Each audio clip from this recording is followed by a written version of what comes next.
1988 में आए TV serial Mahabharat में श्री कृष्ण की भूमिका निभाने वाले एक्टर नीतीश भारद्वाज सुर्खियों में बने हुए हैं। नीतीश ने अपनी एक्स वाइफ और मध्य प्रदेश कैडर की आईएएस स्मिता भारद्वाज के खिलाफ पुलिस में एक शिकायत दर्ज करवाई है। अपनी शिकायत में नीतीश भारद्वाज ने स्मिता भारद्वाज पर उन्हें लंबे समय से मानसिक रूप से प्रताड़ित करने का आरोप लगाया है। साथ ही उन्होंने कहा है कि स्मिता उन्हें अपनी जुड़वा बेटियों से मिलने ही नहीं दे रही है। टीवी चैनल आज तक से बातचीत में नीतीश भारद्वाज ने अपनी आपबीती सुनाई है। उन्होंने ये भी बताया कि वो भोपाल के मुख्यमंत्री के पास भी मध्य प्रदेश के मुख्यमंत्री के पास भी मदद की गुहार लेकर गए थे।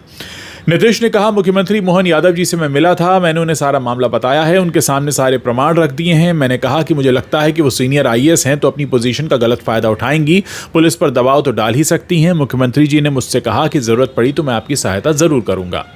नीतीश ने एक्स वाइफ स्मिता के मानसिक संतुलन के खराब होने का शक जताया है। उन्होंने कहा कि मुझे मेरी बेटियों की चिंता है क्योंकि पिछले 4 सालों से मुझे उनसे दूर रखा गया है और अब आप ही बताइए कि मैं इसे अपहरण क्यों ना कहूं।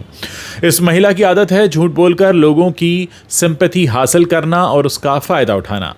मैं बताना चाहता हूं कि इस औरत की किसी बात को न माना जाए। पिछले 4 सालों में उन्होंने मुझे मेरी बच्चियों से दूर कर दिया है। ये नॉर्मल व्यवहार नहीं है, ये ऑब्सेसिव बिहेवियर है। मुझे इनके व्यवहार को देखकर लगता है कि इनका मानसिक संतुलन ठीक नहीं है। फैमिली कोर्ट एक्ट के सेक्शन 12 के तहत मैंने मांग की है कि इनके मानसिक संतुलन की जांच कराई जाए। नीतीश भारद्वाज ने यह भी कहा कि यह महिला मेरे बच्चों का मानसिक उत्पीड़न कर सकती है। मेरा 12-13 सालों से मानसिक उत्पीड़न कर रही है तो मेरा दिमाग खराब नहीं है कि मैं वापस उसके साथ उस शादी में चला जाऊं। उन्होंने पुलिस कमिश्नर से कहा कि अगर बच्चियों से मिलना है तो मेरे घर आ जाइए।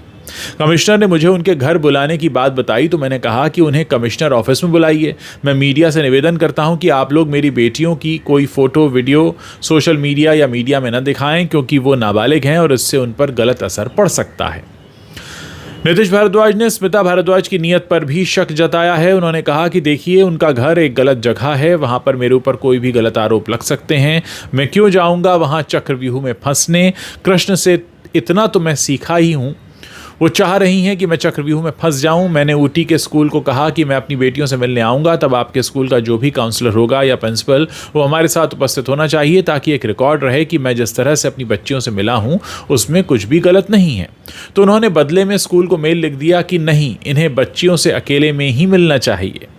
अगर ये कह रही हैं कि मैं गलत इंसान हूं तो बच्चियों से अकेले मिलने का दबाव क्यों बना रही हैं? इन्हें तो चिंता होनी चाहिए।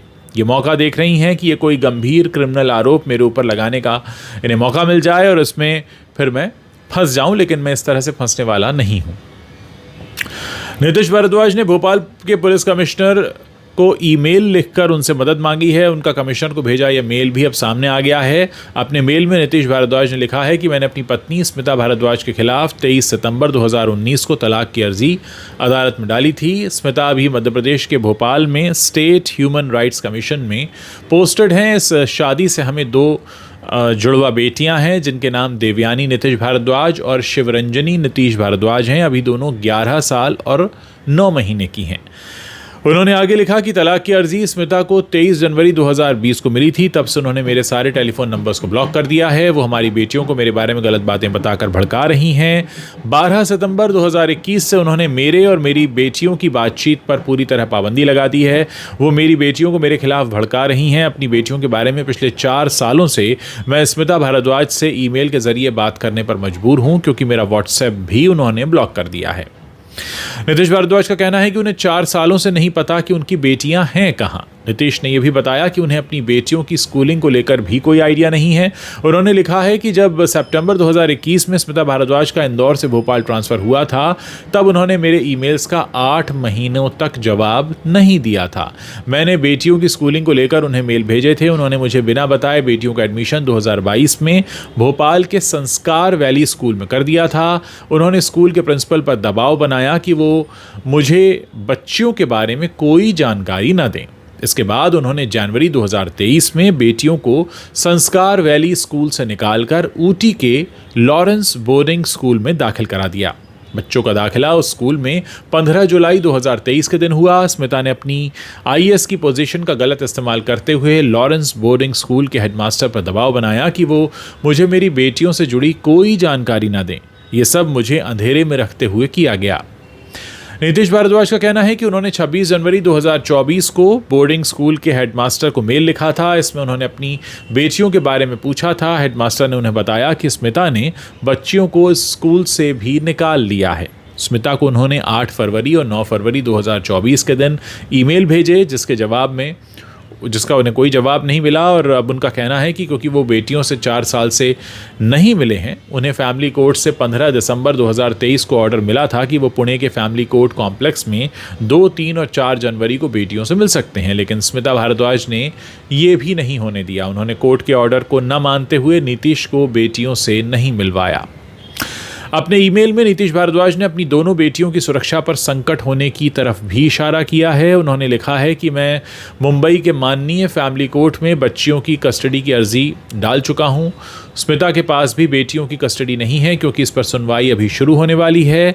स्मिता भारद्वाज की ऑब्सेसिव और ख़तरनाक हरकतों को देखते हुए मुझे अपनी बेटियों के लिए अब डर लग रहा है। स्मिता ने एक तरीके से मेरी बेटियों का अपहरण कर लिया है।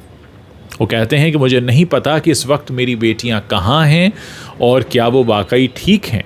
इस मेल के अंत में उन्होंने लिखा है, मैं आपसे निवेदन करता हूं कि स्मिता भारद्वाज के खिलाफ बच्चियों को अगवा करने का मामला दर्ज किया जाए और मुझे मेरी बेटियों को भोपाल में आमने सामने देखने का मौका दिया जाए ताकि मैं जान सकूं कि वो दोनों सुरक्षित और सही सलामत हैं। मैं अपने बताए सभी मेल लेकर भोपाल आऊँगा। आप बच्चियों को अगवा करने का केस तुरंत स्मिता भारद्वाज के खिलाफ दर्ज करें। नीतीश भारद्वाज ने मध्य प्रदेश कैडर की आईएएस ऑफिसर स्मिता से 14 मार्च 2009 को दूसरी शादी की थी। दोनों का ही पहली शादी में तलाक हो चुका था। बताया जाता है कि दोनों की मुलाकात कुछ कॉमन फ्रेंड्स के जरिए हुई थी और फिर उन्होंने शादी कर ली। 2019 में नीतीश ने तलाक की अर्जी डाली थी। जानकारी के मुताबिक 2022 में उनका स्मिता से तलाक हो चुका है। दोस्तों, ये पूरी कहानी हमें ये बताने के लिए काफ़ी है कि पर्दे पर एक हमारी इमेज होती है, एक अभिनय होता है और उसके बाद लोगों के बीच हमारी एक छवि बनती है और दूसरी तरफ होती है अपनी निजी और पर्सनल ज़िंदगी जिसमें कई तरह की चुनौतियां होती हैं। नीतीश भारद्वाज ने जो कुछ टीवी चैनल आज तक से कहा वो मैंने आपके सामने बताया। इस घटना का पूरा सच क्या है वो बेहतर स्मिता भारद्वाज और नीतीश भारद्वाज ही जानते होंगे, लेकिन इन सारी जानकारियों को आपके साथ शेयर करते वक्त मुझे इस बात का एहसास हुआ कि उन बच्चियों पर क्या बीत रही होगी, क्योंकि अभी उनका बचपन है और कच्ची मिट्टी होती है बचपन, जिस तरह से ढालेंगे ढल जाएंगे। लेकिन इस वक्त अपने माता पिता के बीच इस तरीके के झगड़े होते देखना और माता या पिता किसी भी एक के प्यार से वंचित रह जाना आपकी व्यक्तित्व में, आपकी शख्सियत में, आपकी पर्सनैलिटी में एक बहुत बड़ी कमी छोड़ जाता है। निश्चित तौर पर जो कुछ भी हो रहा है उसका सबसे ज़्यादा और सबसे बुरा असर उन दोनों बच्चियों पर पड़ने वाला है।